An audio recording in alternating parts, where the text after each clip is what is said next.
అమరావతిలో కిమ్స్ హాస్పిటల్ శంకుస్థాపన తర్వాత సీఎం చంద్రబాబు మాట్లాడుతున్నారు. ఆయన ఏం మాట్లాడుతున్నారో లైవ్ లో చూద్దాం. కిమ్స్ ఇప్పుడు బైసర్ ఈ కుటుంబ సభ్యులందరికీ కూడా మనస్ఫూర్తిగా అభినందనలు, స్వాగతం సుస్వాగతం ఈ మీటింగ్కి. ఎందుకంటే నాకు మనసుకు దగ్గరగా ఉండే కార్యక్రమం ఇది.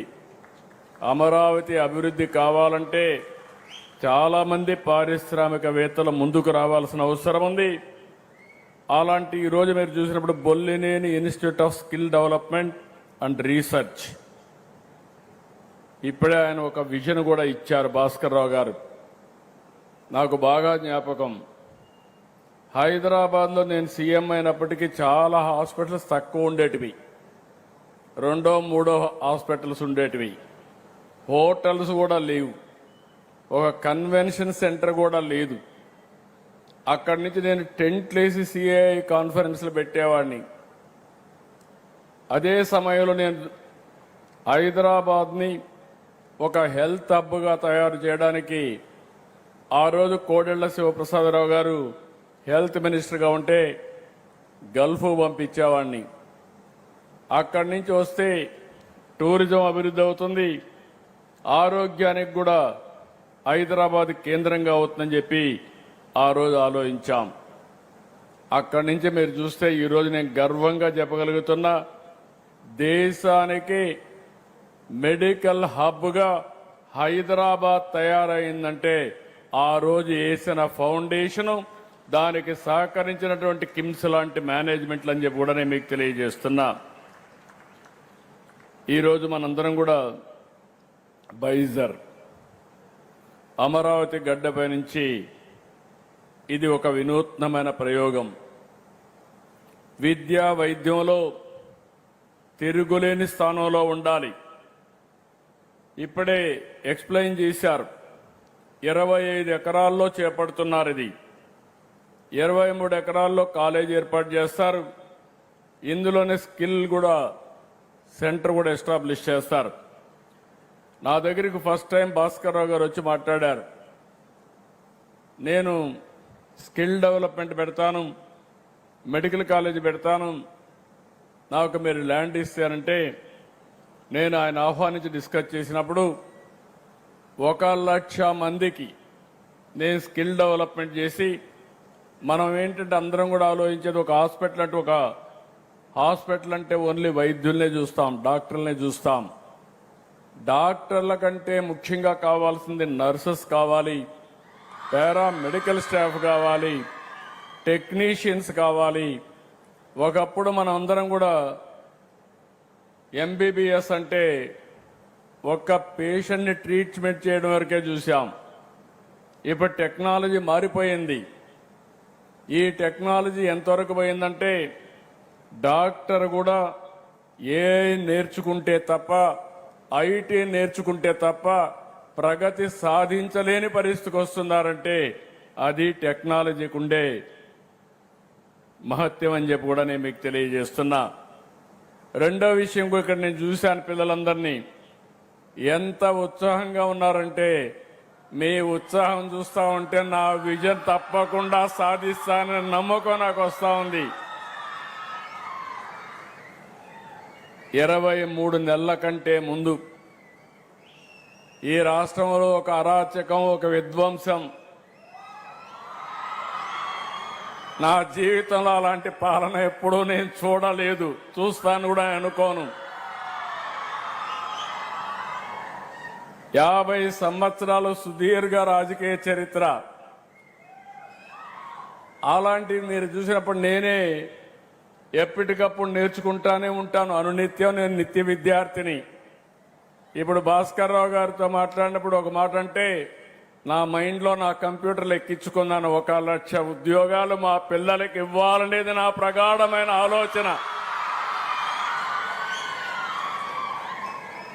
మా ఆఫీసర్లు చెప్తే ఒకటే మాట చెప్పాను, మీరు బిజినెస్ రూల్స్ చూస్తారు, నేను పిల్లల భవిష్యత్తు చూస్తాను, మీకు నాకు ఇదే తేడా అని కూడా నేను చెప్పాను.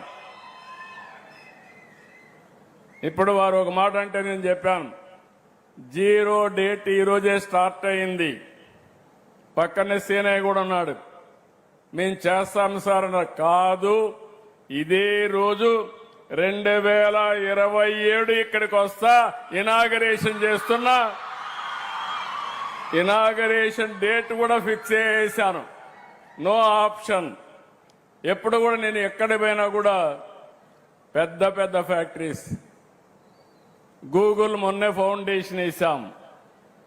ఫౌండేషన్ వేస్తే వాళ్ళు సెప్టెంబర్ అంటే కాదు, ఆగస్టు 15 మంచి రోజు, స్వాతంత్రం వచ్చిన రోజు.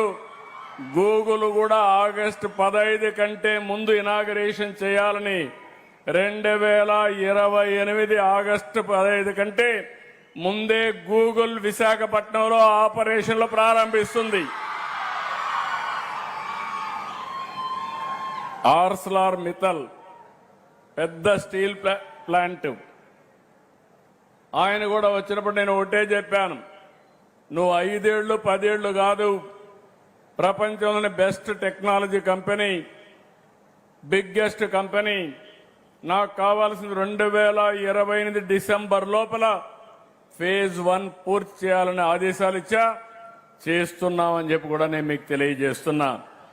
నేను ఎప్పుడు కూడా ఫౌండేషన్ వేయడానికి, రిబ్బన్లు కట్ చేయడానికి నేను సిద్ధంగా లేను. నేను వచ్చినప్పుడే ఎవరైతే పెట్టుబడి పెడతారో, ఏ రోజు ఓపెన్ చేస్తారో చెప్తే దాని మీద నేను మాట్లాడతానని చాలా స్పష్టంగా చెప్పా. కృష్ణయ్య గారికి చెప్తున్నా, భాస్కర్ రావు గారికి చెప్తున్నా, మీకు ఏ పర్మిషన్లు కావాలన్నా ఆటో పైలట్లు ఇచ్చే బాధ్యత మాది, దాన్ని అమలు చేసే బాధ్యత మీది. మెడికల్ అండ్ హెల్త్ లో చాలా అవకాశాలు ఉన్నాయి. మనం ప్రపంచానికి లీడర్స్గా తయారయ్యే అవకాశం వస్తుంది. అయితే ఒక డాక్టర్లే కాకుండా దీనికి అనుబంధంగా ఉండే అన్ని విషయాల్లో మనం దీనికి శ్రీకారం చుట్టాల్సిన అవసరం ఉంది. ఇక్కడ మనం చూస్తే 500 పడకల సూపర్ స్పెషాలిటీ వైద్య సేవలు కార్పొరేట్ స్థాయిలో ఇవ్వడానికి ముందుకొచ్చారు. ఇంకొక పక్కన ఇక్కడ మనం కట్టే దానిపైన దగ్గర 250 medical seats, MBBS seats, 1000 non medical paramedical పట్టభద్రుల్ని, ఇంకొక 1000 మంది ట్రైనీస్ని కూడా సిద్ధం చేయబోతున్నారు. నర్సింగ్ 150 మంది పిల్లలకి ట్రైనింగ్ ఇస్తారు. డెంటల్ 50, ఫిజియోథెరపీ 50, న్యూట్రిషన్ సైన్సెస్ 50, ఇలాంటివన్నీ చూస్తే ఒక 5000 మందికి పెట్టుకున్నారు.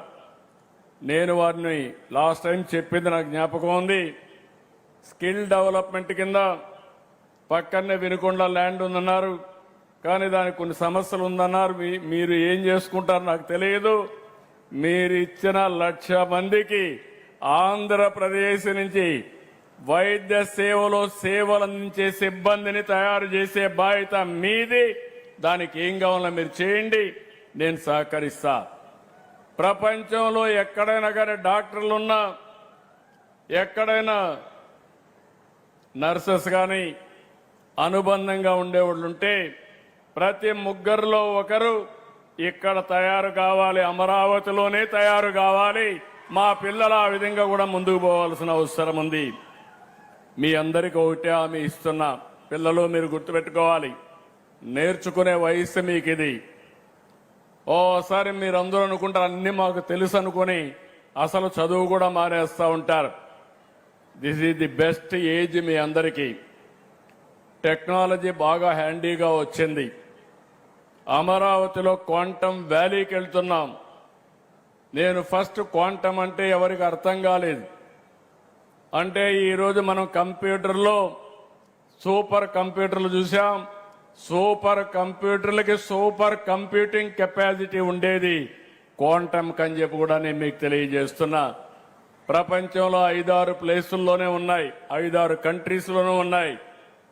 అలాంటిది ఇక్కడ రావాలని సంకల్పం చేశాం. IBM, TCS, L&T ముగ్గురు కలిసి ఇమ్మీడియట్ గా వర్క్ కూడా స్టార్ట్ చేశారు. అమెరికాలో కంప్యూటర్ ఉంది, అది బయలుదేరి వస్తే డిసెంబర్ కంతా భారతదేశంలో మొట్టమొదటి క్వాంటం కంప్యూటర్కు చిరునామాగా అమరావతి తయారవుతుంది. ఇది అయిన తర్వాత నేను ఒకసారి మాట్లాడితే చాలా మంది ముందుకు వచ్చారు. సార్ ఎక్కడి నుంచో మనం కంప్యూటర్లు తెప్పించడం ఏంటి, మేమే అమరావతిలో తయారు చేస్తామని వచ్చారు. నేను కూడా ఆశ్చర్యపోయాను. వచ్చిన తర్వాత ఇప్పుడు ఒక నమూనా తయారు చేశారు, 5 క్యూబిట్స్. మనకు వచ్చేది 153 క్యూబిట్స్ వస్తుంది.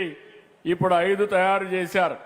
5 తయారు చేసి 50 తయారు చేయడం స్కేలింగే. ఇప్పుడు దానికి కూడా సిద్ధమవుతున్నాం. 2 సంవత్సరాల్లో ప్రపంచానికి క్వాంటం కంప్యూటర్లు మన అమరావతి నుంచి సరఫరా చేయబోతున్నాం. అది మన యొక్క తెలివితేటలు. ఇంకొక పక్క నేను గ్రీన్ హైడ్రోజన్ వ్యాలీ అన్నాను. ఈరోజు ప్రధానమంత్రి గారు కూడా ఒక పిలుపిచ్చారు. ఆ పిలుపు మీరు చూస్తే ఎక్కడో జియో పొలిటికల్ సిచ్యువేషన్, ఇరాన్లో యుద్ధం, ఇరాన్ అమెరికా యుద్ధం మన దేశంలో సమస్యలకు నిలయమైంది. వచ్చే గ్యాస్ వచ్చే పరిస్థితి లేదు, పెట్రోల్ సరఫరా లేదు, రేట్లు పెరుగుతున్నాయి, ఆర్థిక వ్యవస్థ అతలాకుతలం అయ్యే పరిస్థితి వచ్చింది. ఇప్పుడు మనందరం కూడా ఆలోచించుకోవాల్సింది, ఇలాంటి జియో పొలిటికల్ సిచ్యువేషన్స్ రాబోయే రోజుల్లో ఇంకా ఎక్కువ వస్తాయి. అయితే విదేశాలపైన ఆధారపడకుండా మనం సెల్ఫ్ రిలయన్స్ సాధించాల్సిన అవసరం ఉంది.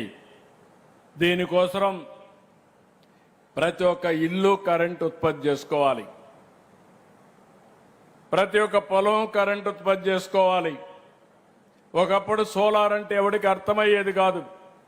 15 సంవత్సరాల కంటే ముందు నేను ఒక మాట చెప్పాను, భవిష్యత్తులో సోలార్ రెవల్యూషన్ వస్తుంది, రెన్యూవల్ ఎనర్జీ వస్తుంది, ₹1.50 నుంచి ₹2 కరెంటు ఉత్పత్తి చేసే శక్తి మనకు వస్తుందంటే ఎవరు నమ్మలేదు. ఈరోజు నేను గర్వంగా చెప్పగలుగుతున్నా, ₹2.40కు 50 పైసలకి యూనిట్ కరెంట్ ఉత్పత్తి చేసే పరిస్థితికి వచ్చాం. మొట్టమొదటిసారిగా మీరు చూస్తే కరెంటు రేట్లు పెంచడం మానేసి కరెంటు రేట్లు తగ్గించే పరిస్థితికి వచ్చాం. గడచిన 5 సంవత్సరాలు 19-24 32,000 కోట్ల రూపాయలు పెంచారు. దగ్గర 9 సార్లు పెంచారు.